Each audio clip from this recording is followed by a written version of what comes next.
Um alerta muito importante nesse início de ano. Você foi vítima de algum crime digital em 2024?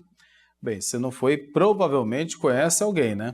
O levantamento feito pela Associação de Defesa de Dados Pessoais e do Consumidor apontou que 1 a cada 4 brasileiros sofreu alguma tentativa de golpe em 2024 e que a metade dessas pessoas acabou sendo vítima. E o estudo demonstrou ainda que o número de crimes digitais cresceu 45% no ano passado em relação a 2023, o que corresponde a 5 milhões de fraudes praticadas. E é sobre esse assunto que a gente vai conversar agora com Francisco Gomes Júnior, ele que é advogado especialista em direito digital e presidente da Associação de Defesa de Dados Pessoais e do Consumidor. Ele já está aqui. Muito boa tarde, seja bem-vindo. Boa tarde, Eduardo. Boa tarde, Letícia. Prazer estar aqui com vocês. Prazer é nosso, obrigado por atender o nosso convite. Queria que o senhor começasse explicando para a gente quais os tipos de crimes digitais mais praticados, né, que foram mais frequentes em 2024. Vamos lá.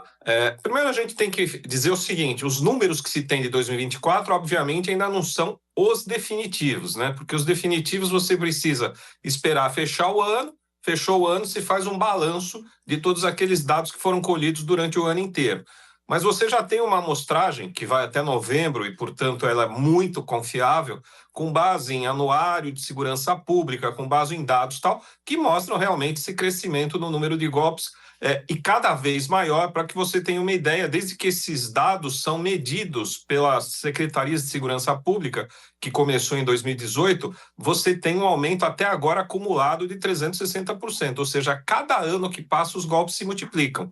Obviamente, os golpes que continuam sendo os mais praticados são aqueles de aspecto financeiro, portanto, os golpes bancários, a categoria de golpes bancários é a categoria que tem o maior crescimento ano a ano. Boa tarde para você, Francisco, bem-vindo aqui ao TJ Aparecida. E, infelizmente, né, são golpes que evoluem com a tecnologia. Por isso eu pergunto para você, muitos golpistas têm usado a inteligência artificial para aplicar os golpes? Tem como identificar? Tem sim, mas na realidade o crescimento que você teve de golpes nesse ano, ele foi basicamente por conta da inteligência artificial.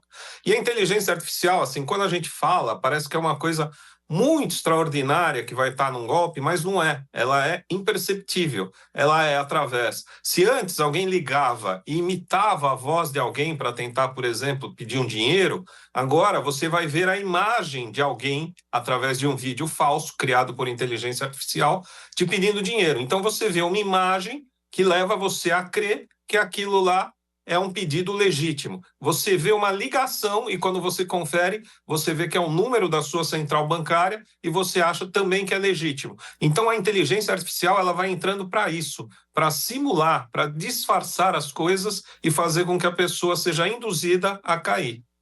E Francisco, como que as pessoas podem se proteger, né? Qual que é a orientação? Desconfiar sempre? Quando é o golpe do telefone, do WhatsApp, ligar para a família, né? De repente para esse ente que está se passando e pedindo dinheiro?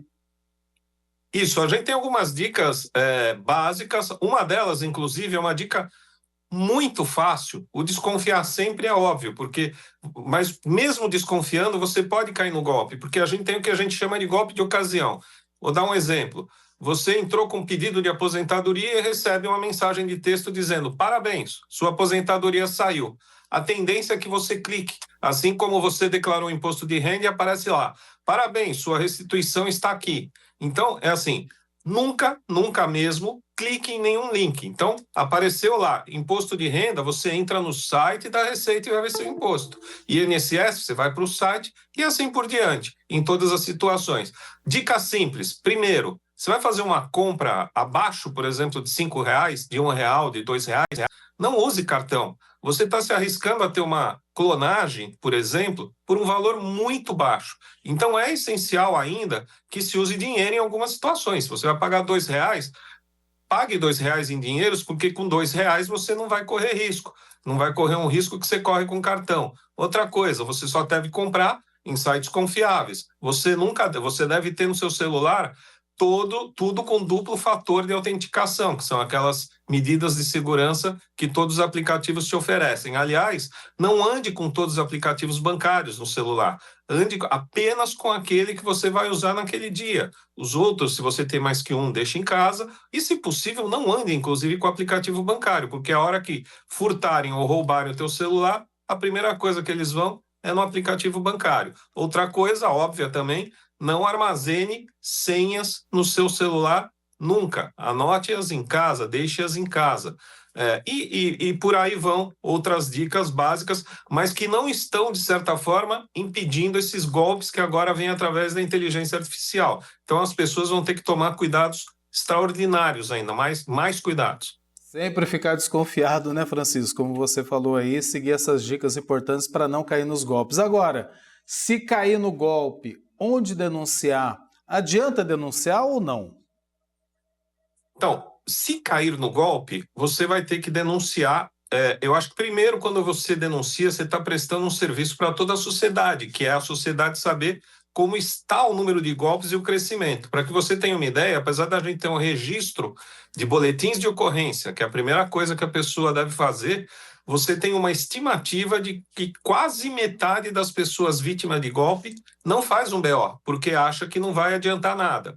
E adianta não somente para que polícia e autoridades possam ir atrás e perceber aonde que as quadrilhas estão atuando e o tipo de golpe que elas estão praticando, mas também adianta para que você possa ter uma consulta, por exemplo, com um advogado seu, para saber se você tem algum direito a pedir uma restituição, por exemplo, para um banco. Por exemplo, quando você é vítima de uma fraude bancária, a depender da fraude, o banco pode ser responsabilizado. Em que hipótese? Pode ser responsabilizado, por exemplo, quando o saque que foi feito da sua conta, a retirada que foi feita, ultrapassa o limite do seu perfil de cliente. Vamos supor que você é um cliente que tem um perfil em que você saque lá R$100 por mês. De repente aparecem vários saques que totalizam R$10.000, o banco tem a obrigação de, por segurança, bloquear aquilo vendo que está fora do seu perfil. Se ele não fizer, ele pode ser responsabilizado. Então é óbvio que é cada caso tem que ser analisado, mas o primeiro caminho é você fazer o BO para que daí você possa verificar se tem direito. Perfeito, Francisco. Muito obrigada pela sua participação, alguns esclarecimentos e lembretes assim básicos, mas que são importantes para a gente sempre ficar atento quando receber qualquer mensagem de celular, e-mail e desconfiar sempre. Muito obrigada pela participação. Bom fim de semana para o senhor. Para vocês também, eu que agradeço. Um abraço, um ótimo fim de semana. Dicas muito importantes, é importante segurar a curiosidade, não ir clicando tudo que vê no celular. Exatamente, porque pode cair num golpe, né?